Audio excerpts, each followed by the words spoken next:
दोस्तों, आजकल के इस भाग दौड़ के जीवन में हर कोई अपना शरीर बलशाली बनाना चाहता है।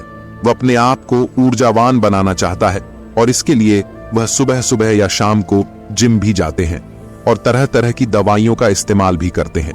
लेकिन इसके बाद भी न जाने क्यों उनका शरीर उतना शक्तिशाली नहीं हो पाता और न ही उनके शरीर में वह ऊर्जा हो पाती है जो वह चाहते हैं। तो दोस्तों, आज के इस वीडियो में हम बात करने वाले हैं महात्मा बुद्ध के द्वारा बताई गई ऐसी 5 चीजों के बारे में जिनका उपयोग करके आप केवल 10 से 12 दिन के अंदर ही अपने शरीर को ऊर्जावान बना सकते हैं। आपके शरीर के भीतर ऊर्जा का संचार होना शुरू हो जाएगा और आपका शरीर देखते ही देखते बलशाली हो जाएगा, क्योंकि यह ऐसी चीजें हैं जो आपके शरीर को पूरी तरह से बदल कर रख देती हैं। और इन चीजों का उपयोग जितना हमारे ऋषि मुनि थे और जितने भी राजा महाराजा थे वह सभी किया करते थे। तभी तो वह 80 साल की उम्र तक भी हमेशा ऊर्जावान बने रहते थे। उनका शरीर बलवान रहता था और वह अपने जीवन की वृद्धावस्था में भी किसी भी युद्ध को करने में पूरी तरह से सक्षम थे। तो चलिए फिर जानते हैं कि वह कौन सी ऐसी चीजें हैं जिन्हें अपनाने के बाद आपका भी शरीर पूरी तरह से बलवान और ऊर्जावान बन जाएगा, जिनका उपयोग करके हम अपने शरीर का वजन बढ़ा सकते हैं, हम अपने शरीर को शक्तिशाली बना सकते हैं। एक समय की बात है, एक नगर में एक महान गुरु रहा करते थे। उन गुरु की ख्याति दूर दूर तक फैली हुई थी। कहा जाता था कि वह आयुर्वेद के बहुत ही बड़े ज्ञानी थे। एक दिन उनके पास एक युवक आता है और वह उनसे हाथ जोड़कर कहता है, हे गुरुवर, मैं आपके पास बहुत दूर से आया हूं। मैंने आपके बारे में बहुत कुछ सुन रखा है। कृपया करके आप मेरी समस्या का समाधान करें। इस पर गुरुवर उस युवक से कहते हैं, बेटा, तुम्हारा इतना दूर आने का क्या कारण है? उन गुरु की इस बात का जवाब देते हुए वह युवक कहता है, हे गुरुवर, देखने में तो मेरे शरीर में आपको कोई कमी नहीं लग रही होगी, लेकिन फिर भी मैं हमेशा थका थका रहता हूं। मेरा मन किसी भी काम में नहीं लगता। मैं जब भी किसी काम को शुरू करता हूं उससे पहले ही मेरा मन हार मान लेता है। ऐसा प्रतीत होता है कि मेरे शरीर में मानो ऊर्जा ही नहीं बची। अभी तो मेरी उम्र केवल 27 वर्ष की ही है, लेकिन अभी से मेरे चेहरे पर झुर्रियां पड़ने लगी हैं। मैं दिन भर आलस से भरा रहता हूं। मेरा शरीर बीमारियों से घिरा रहता है। मेरे शरीर में बहुत सारी बीमारियों ने घर कर लिया है। इसलिए आज मैं आपके पास आया हूं क्योंकि मैंने आपके बारे में बहुत सारी बातें सुन रखी हैं। मैंने सुना है कि किस तरह से आप लोगों का जीवन बदल देते हैं, किस तरह से आप लोगों को बलवान और ऊर्जावान बना देते हैं। इसीलिए आप मुझे कुछ ऐसा उपाय बताएं जिससे मेरा शरीर पहले से अधिक बलशाली हो जाए और मेरे शरीर में ऊर्जा का संचार हो और साथ ही मुझे कोई बीमारी भी ना हो और मेरा मस्तिष्क अच्छी तरह से कार्य कर सके, किसी भी काम में मन लगा सके। उस युवक की सारी बातें सुनने के बाद गुरुवर उस युवक से कहते हैं, बेटा, आज मैं तुम्हें ऐसी 5 चीजें बताने वाला हूं जिसे अपनाकर तुम आसानी से अपने शरीर को शक्तिशाली बना सकते हो। तुम्हारा शरीर ऊर्जा से भरपूर हो जाएगा और तुम्हारा मन भी हर कार्य में लगेगा। आज जो भी मैं तुम्हें बताने जा रहा हूं उसे बहुत ध्यानपूर्वक सुनना, क्योंकि इनका नियमित रूप से उपयोग करने से न तो तुम्हें कोई बीमारी होगी और न ही तुम्हें थकान महसूस होगी, बल्कि तुम पूरे दिन ऊर्जा से भरे रहोगे और तुम्हारा मस्तिष्क भी अच्छी तरह से कार्य कर पाएगा। लेकिन इससे पहले कि मैं तुम्हें उन 5 चीजों के बारे में बताऊं, उससे पहले तुम्हें यह समझना होगा कि आखिर हमारे साथ यह तकलीफ क्यों होती है। हम में से अधिकांश लोगों को यह समस्याएं क्यों होती हैं। इतना कहकर गुरुवर उस युवक को यह समझाने का प्रयास करते हैं कि आखिर तुम्हारे भीतर ये समस्याएं क्यों हैं। आगे गुरुवर कहते हैं, बेटा, हमारा शरीर पोषक तत्वों से बना है, फिर चाहे वह कोई भी अंग क्यों ना हो। हमारी मांसपेशियां भी पोषक तत्वों से ही बनती हैं और अगर पोषक तत्वों की शरीर में कमी रहती है तो आपके शरीर के प्रत्येक अंग पर इसका प्रभाव अवश्य देखने को मिलता है। इसीलिए यदि तुम स्वस्थ रहना चाहते हो तो चाहते हो कि तुम्हारा शरीर ऊर्जावान बना रहे, तुम शक्तिशाली रहो, तो इसके लिए आपको पर्याप्त मात्रा में पोषक तत्व तो लेने ही होंगे। इस पर वह युवक उन गुरुवर की बात काटते हुए कहता है, हे गुरुवर, परंतु हमें ये पोषक तत्व किस तरह से प्राप्त होंगे? इस पर गुरुवर मुस्कुराते हुए उस युवक से कहते हैं, बेटा, जब व्यक्ति को यह पता ही नहीं होता कि पोषक तत्व किन औषधियों से मिलता है तो वह इनसे वंचित रह जाता है। पोषक तत्व हमारे शरीर की मरम्मत करने का काम भी करता है और इन्हीं से हमारे शरीर का विकास होता है। इसलिए अब जो भी मैं तुम्हें बताने जा रहा हूं उसे बहुत ध्यानपूर्वक सुनना, क्योंकि इससे तुम्हारा पूरा जीवन बदल जाएगा। इतना कहकर वह गुरुवर उस व्यक्ति से कहते हैं, बेटा यह जो हमारी धरती है यह हमें बहुत ही कम पैसों में ऐसी चीजें उपलब्ध करवा देती हैं जिनको कि गरीब से गरीब व्यक्ति भी बहुत आराम से खरीद सकता है, और यहीं से हमें वह औषधियां भी मिलती हैं जिनसे हमारे शरीर को पोषक तत्व प्राप्त होते हैं। आगे गुरुवर उस युवक को कहते हैं, बेटा हमारे शरीर में पोषक तत्व का निर्माण 2 तत्वों से होता है जिसे हम अमीनो अम्ल कहते हैं। यह अमीनो अम्ल जब जुड़ता है तो इसकी एक श्रृंखला बनती है और इसके जुड़ने से हमारे शरीर में पोषक तत्वों का निर्माण होता है। और यह जो अमीनो अम्ल होते हैं यह भी 2 प्रकार के होते हैं, जिनमें पहले वह होते हैं जिनको आपका शरीर अपने आप ही बना लेता है, और दूसरे वह जो आपको आपके आहार से प्राप्त होते हैं। इसलिए एक बात अवश्य ध्यान रखना कि जो भी आप आहार करते हैं यदि उसके अंदर अमीनो अम्ल नहीं होते तो आपके शरीर में विभिन्न प्रकार के तत्वों की कमी हो जाती है, जिसका असर आपके शरीर पर भी पड़ता है, और इसके फलस्वरूप आपका शरीर भीतर ही भीतर कमजोर होने लगता है और आप थके थके महसूस करने लगते हैं, और इस अवस्था में किसी भी काम को करने में आपका मन नहीं लगता। यहाँ तक कि आपको आलस भी आने लगता है और आपके शरीर की हड्डियां भी कमजोर होने लगती हैं, जिससे कभी कभी हमारे शरीर की हड्डियों में हमें दर्द भी महसूस होता है, और साथ ही हमारे शरीर की जो मांसपेशियां हैं वह भी ढीले पड़ने लगती हैं, जिससे हमारा शरीर अपना बल खोने लगता है और हमारे शरीर की ऊर्जा भी खत्म हो जाती है। चेहरे की चमक चली जाती है, हमारे बाल सफेद हो जाते हैं, आंखों की रोशनी भी कम होने लगती है। इसलिए इनका संतुलन हमें बनाकर रखना चाहिए। यदि इनका संतुलन बिगड़ा तो आपके शरीर में तरह तरह की बीमारियां उत्पन्न हो जाएंगी और फिर हम तरह तरह की बीमारियों से घिर जाएंगे। आगे गुरुवर उस युवक से कहते हैं, इसलिए इन सब का संतुलन बनाए रखने के लिए अब जो चीजें मैं तुम्हें बताने जा रहा हूं उसका नियमित रूप से इस्तेमाल करना होगा, तभी वह चीजें तुम्हारे शरीर को ऊर्जावान और बलवान बना पाएंगी। आगे वह गुरुवर उस युवक को पहली चीज बताते हुए कहते हैं, बेटा आप चाहे कितना भी खाना क्यों ना खा लो, लेकिन आपको वह पोषक तत्व नहीं मिल पाएगा जो आपको पनीर से मिलता है। आयुर्वेद में पनीर को पोषक तत्वों का खजाना कहा जाता है।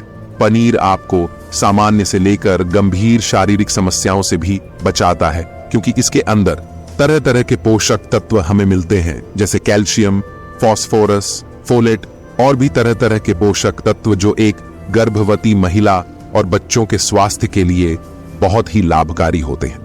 पनीर में मौजूद विटामिन डी और कैल्शियम आपको कैंसर के खतरे से बचाते हैं, और इसमें मौजूद कैल्शियम और फास्फोरस जिसकी मदद से आपकी हड्डियों को मजबूती मिलती है, और साथ ही साथ पनीर खाने से दिल की बीमारियों से भी राहत मिलती है। इसमें पाए जाने वाला सेलेनियम नामक एंटीऑक्सीडेंट लंबे समय तक आपको जवान बनाए रखता है, आपको भीतर से पूरी तरह से स्वस्थ रखता है, जिससे आप ऊर्जावान बने रहते हैं और बीमार नहीं पड़ते। आगे गुरुवर उस व्यक्ति से कहते हैं, पनीर में मौजूद पोषक तत्व शरीर को न केवल ऊर्जा देते हैं बल्कि वह हमारे शरीर के मांसपेशियों के लिए भी बहुत महत्वपूर्ण होते हैं। यह आपकी मांसपेशियों को पहले से मजबूत बनाते हैं, यह उनकी मरम्मत करते हैं, और साथ ही पोषक तत्व हमारे वजन को संतुलित रखने में भी हमारे लिए बहुत मददगार साबित होते हैं। इसलिए तुम्हें आज से ही रोजाना 100 ग्राम पनीर खाना चाहिए, और 100 ग्राम पनीर के अंदर तुम्हें 20 ग्राम पोषक तत्व तो मिल ही जाएंगे। तुम चाहो तो पनीर को यूं ही कच्चा भी खा सकते हो, या फिर तुम चाहो तो इसे गाय के घी में थोड़ा सा पकाकर इसका इस्तेमाल कर सकते हो, या फिर तुम चाहो तो इसकी सब्जी बनाकर भी इसे उपयोग में ले सकते हो। आगे वह गुरुवर उस युवक से कहते हैं, बेटा यदि तुम चाहो तो पनीर खुद घर पर ही बना सकते हो। इसके लिए तुम्हें एक बर्तन में थोड़ा सा दूध लेना होगा और उसे अच्छे से गर्म करना होगा। उसके बाद उसमें नींबू की 2-3 बूंदें डालकर कुछ देर के लिए उसे हल्की आंच पर पकाना होगा, और जब वह दूध फट जाए तो उसे एक पतले से सूती कपड़े के माध्यम से छान लेना, जिससे उसका पानी पूरी तरह से निकल जाएगा और आपका पनीर आपके लिए उपलब्ध हो जाएगा। यदि आप घर पर ही पनीर बनाएंगे और यह शुद्ध होगा तो यह आपके लिए और भी ज्यादा लाभदायक होगा, क्योंकि घर पर बना हुआ पनीर ताजा भी होता है और इसमें कोई मिलावट भी नहीं होती, जो आपके स्वास्थ्य के लिए बहुत ही लाभदायक होता है। आगे गुरुवर उस युवक को दूसरी चीज बताते हुए कहते हैं, सोयाबीन में भी हमें प्रचुर मात्रा में पोषक तत्व मिल जाते हैं और सोयाबीन में कई प्रकार के अमीनो अम्ल भी पाए जाते हैं, जो हमारे शरीर के मांसपेशियों और हड्डियों को स्वस्थ रखने में हमारी मदद करते हैं। सोयाबीन को फाइबर का बेहतरीन स्रोत माना जाता है। यदि आप सोयाबीन का केवल 1 कप इस्तेमाल करते हैं तो इसमें आपको करीब 10 ग्राम तक फाइबर मिल जाएगा, जो हमारे शरीर के लिए बहुत ही ज्यादा लाभदायक होता है। जो लोग शाकाहारी होते हैं उनके लिए सोयाबीन एक वरदान है, क्योंकि जो लोग मांस का प्रयोग करते हैं, जो लोग मांस का सेवन करते हैं, उन्हें उतना पोषक तत्व नहीं प्राप्त होता जितना कि एक शाकाहारी व्यक्ति को सोयाबीन का सेवन करने से होता है। सोयाबीन में हमें पोषक तत्व के साथ साथ आयरन भी पर्याप्त मात्रा में मिलता है, जिससे आपके शरीर के अंदर खून की कमी कभी नहीं होती। सोयाबीन फैट्स का बहुत ही बेहतरीन स्रोत है। इसमें जरूरी ओमेगा से ओमेगा 3 वसा भी पाया जाता है। यह दिल की सेहत के लिए बहुत लाभकारी होता है और यह हमारे शरीर के भीतर कई सारी बीमारियों से लड़ता है और हमारे शरीर को हमेशा स्वस्थ रखने में हमारी मदद करता है। शरीर की दुर्बलता, बालों और त्वचा की तमाम समस्याओं को दूर करने के लिए सोयाबीन को बहुत कारगर माना गया है। इसका इस्तेमाल करने से आपका शरीर भी पहले से अधिक बलशाली होने लगेगा। सोयाबीन शरीर में नई कोशिकाओं को बनाता है और इसके साथ ही पुरानी कोशिकाओं की मरम्मत भी करता है। सोयाबीन के सेवन से शरीर में कुछ ऐसे जरूरी हार्मोन निकलते हैं जिससे हमारा मानसिक संतुलन पहले से बेहतर होने लगता है। सोयाबीन के सेवन से हमारी हड्डियां पहले से अधिक मजबूत होने लगती हैं और इसके लगातार प्रयोग से आपका रक्तचाप भी नियंत्रण में रहता है। आगे गुरुवर उस युवक से कहते हैं, लेकिन मेरी एक बात और याद रखना, इसका उपयोग केवल 100 ग्राम ही करना, क्योंकि 100 ग्राम सोयाबीन में आपको 36 ग्राम प्रोटीन मिल जाएगा और इतना हमारे शरीर के लिए बहुत है। इसके लिए तुम्हें पहले सोयाबीन को थोड़ी देर पानी में भिगो कर रखना है और पानी में भीगने की वजह से जब वह नरम हो जाएगा तब तुम आराम से उसका सेवन कर सकते हो। आप चाहें तो इसे कच्चा भी खा सकते हैं या फिर इसकी सब्जी बनाकर भी आप इसका सेवन कर सकते हैं। आगे वह गुरुवर उस युवक को तीसरी चीज बताते हुए कहते हैं, अंकुरित दाल का प्रयोग करो। दाल में आपको हरी मोठ की दाल, मूंग के छिलके वाली दाल और चने की दाल का भी सेवन करना है। ये तीनों ही पोषक तत्वों का बहुत अच्छा स्रोत है। इन तीनों में आपको भरपूर मात्रा में फाइबर मिल जाता है। जब आपके शरीर में फाइबर अच्छी मात्रा में होता है तो यह आपके पाचन के लिए बहुत ही लाभकारी होता है। जिन लोगों को कब्ज की समस्या होती है, निश्चित रूप से उन्हें अंकुरित दाल का प्रयोग तो करना ही चाहिए, जिससे उनकी कब्ज की समस्या वह बिल्कुल भी खत्म हो जाएगी और आपकी आंतें अर्थात आपका पेट पूरी तरह से साफ हो जाएगा। शरीर में जमी सारी गंदगी बाहर निकल जाएगी। इस कारण आपका पाचन तंत्र पहले से बेहतर काम करने लगेगा और आपको अपच जैसी समस्याओं से भी छुटकारा मिल जाएगा। आगे गुरुवर उस युवक से कहते हैं, जो वस्तु प्रकृति के जितने निकट होती है वह आपकी प्राण शक्ति को उतना ही ज्यादा बढ़ाती है और अंकुरित दालों में जीवन है, जो आपकी प्राण शक्ति को बढ़ाते हैं, आपकी ऊर्जा को बढ़ाते हैं, आपको तरोताजा रखते हैं। और इन तीनों दालों का इस्तेमाल तुम्हें कुछ इस प्रकार करना होगा। पहले तो इन तीनों दालों को पानी में भिगो कर रखना है और करीब 3 घंटे तक इन्हें पानी में यूं ही भिगोए रखना है। उसके बाद उन्हें पानी से निकालना है और सूती कपड़े में बांधकर उन्हें रख देना है और फिर उस सूती कपड़े पर थोड़ा सा पानी छिड़क कर उसे करीब 12 घंटे के लिए यूं ही छोड़ देना है। और इन 12 घंटों के बीच में आप 6 घंटों के अंतराल में उस सूती कपड़े को एक बार फिर पानी से भिगा सकते हैं, जिससे कि उस कपड़े में नमी बनी रहेगी। और इसके बाद 12 घंटे के बाद आप देखेंगे कि मूंग, मोठ और चने की दाल अंकुरित हो जाएगी। इसके बाद आप चाहें तो इसे कच्चा खा सकते हैं या इसमें थोड़ा सा नींबू, थोड़े से टमाटर, थोड़े से खीरे इत्यादि डालकर आप इसका सलाद भी बना सकते हैं और फिर इसका चाव से सेवन कर सकते हैं। आगे गुरुवर उस युवक को चौथी चीज बताते हुए कहते हैं, भुना हुआ चना खाओ, क्योंकि इसमें भरपूर मात्रा में विटामिन होता है। भुने हुए चने का इस्तेमाल आप 2 तरीके से कर सकते हैं। एक तरीका तो यह है कि आप इसको ऐसे ही खा सकते हैं और दूसरा तरीका यह है कि आप इसका आटा पिसवाकर इसका सत्तू बना सकते हैं और फिर इसका सेवन कर सकते हैं। इससे आपके शरीर को ऊर्जा मिलेगी। यदि तुम 100 ग्राम की मात्रा में चना लेते हो तो इसमें तुम्हें 18 ग्राम प्रोटीन मिल जाएगा। और भुना हुआ चना आपके मस्तिष्क के विकास के लिए बहुत लाभदायक होता है। इससे आपका मस्तिष्क बहुत अच्छी तरह से काम करने लगता है, जिससे आपको कोई भी निर्णय लेने में परेशानी नहीं आती। और इसके साथ ही यह आपके बालों के लिए भी बहुत लाभदायक है और आपकी त्वचा के लिए भी बहुत उपयोगी है। भुना हुआ चना विटामिन, फास्फोरस और प्रोटीन का भी एक भरपूर स्रोत है, जो हमारे हृदय स्वास्थ्य के लिए भी बहुत लाभकारी होता है। और इसमें मौजूद फास्फोरस विशेष रूप से हमारे शरीर के लिए बहुत बढ़िया स्रोत है। और यही कारण है कि जब हम इसका लगातार नियमित रूप से सेवन करते हैं तो ये हमारे खून में जमी गंदगी और कोलेस्ट्रॉल को कम करने में हमारी मदद करता है। आजकल तो हर कोई केवल स्वाद के लिए खाना खाता है और अधिकांश भोजन तो तले हुए ही होते हैं। ऐसे में जब हम तला हुआ भोजन करते हैं तो इनमें से निकलने वाला तेल हमारे शरीर की नसों को जाकर बंद कर देते हैं, जिससे हमारे शरीर में हृदय रोग का खतरा बढ़ जाता है। लेकिन यदि आप भुने हुए चने का नियमित सेवन करते हैं तो यह आपको हृदय रोग से बचा सकता है। भुना हुआ चना खाने से शरीर की इम्यूनिटी बहुत मजबूत हो जाती है, क्योंकि भुने हुए चने में एंटीऑक्सीडेंट के पर्याप्त गुण पाए जाते हैं, जो हमारे शरीर की ऊर्जा को बढ़ाने में हमारी मदद करते हैं। और जो लोग अपने शरीर का वजन कम करना चाहते हैं, वे लोग भी भुने हुए चने का सेवन कर सकते हैं, क्योंकि इसमें भरपूर मात्रा में फाइबर पाया जाता है, जिससे हमारे शरीर का पाचन तंत्र ठीक हो जाता है और पहले से बेहतर काम करने लगता है। और साथ ही इसके सेवन से हमारे शरीर में ऊर्जा का प्रवाह भी होता है और हमारे शरीर में ऊर्जा बनी रहती है, जिससे हमें बार बार भूख नहीं लगती और हम लंबे समय तक किसी भी कार्य को करने में सक्षम हो पाते हैं। आगे गुरुवर उस युवक को 5वीं चीज बताते हुए कहते हैं, बेटा, मूंगफली का सेवन करो। मूंगफली में सभी पोषक तत्व मौजूद होते हैं जो हमारे शरीर के लिए जरूरी हैं।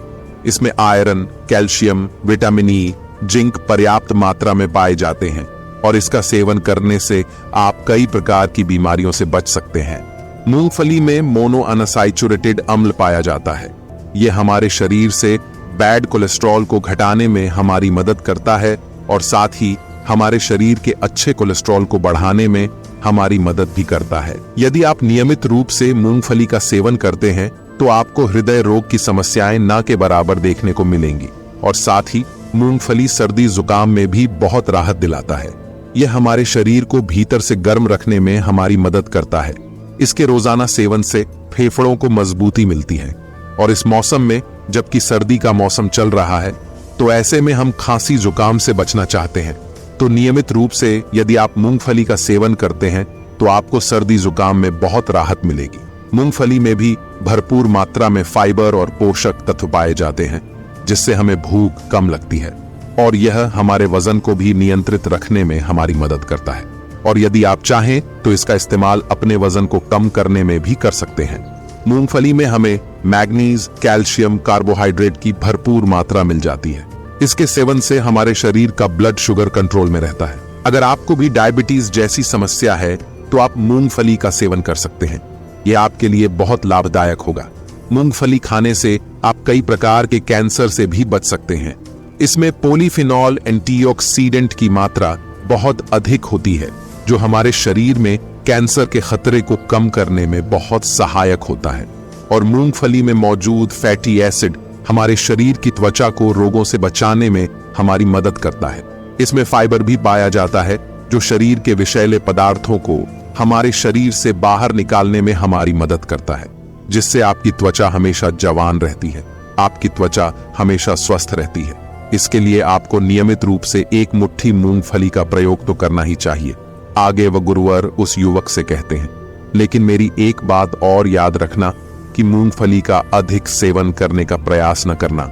आगे वह गुरुवर उस युवक से कहते हैं, बेटा, अगर तुमने मेरे द्वारा बताई गई इन 5 चीजों का नियमित रूप से पालन किया, इन्हें नियमित रूप से अपने जीवन में उतारा, तो तुम्हारा जीवन जल्द ही बदल जाएगा और केवल 10 से 12 दिन के अंदर ही तुम्हारा शरीर पहले से ऊर्जावान और बलवान हो जाएगा। तुम पहले से बहुत अच्छा महसूस कर पाओगे और यदि तुम नियमित रूप से इनका सेवन करते रहते हो तो भविष्य में तुम्हें बहुत ही कम समस्याओं का सामना भी करना पड़ेगा। इतना कहकर वह गुरुवर शांत हो गए और वह युवक भी अब यह समझ चुका था कि उसे क्या करना है। उसने उन गुरु को प्रणाम किया और वापस अपने घर लौट गया। दोस्तों, अगर आपको यह जानकारी अच्छी लगी हो तो आप हमें कमेंट में जरूर बताइएगा। वैसे आज के इस वीडियो से आपने क्या सीखा वह भी आप हमें कमेंट में बता सकते हैं। दोस्तों, सच्ची श्रद्धा से कमेंट में नमो बुद्धाय जरूर लिखिएगा। इस वीडियो को लाइक करें तथा अपने दोस्तों के साथ शेयर करें और हमें सब्सक्राइब करना ना भूलें। और हाँ, इस वीडियो से कोई भी सवाल है तो आप कमेंट में पूछ सकते हैं। अगर कोई नहीं है तो आप कमेंट में नमो बुद्धाय लिखना ना भूलें।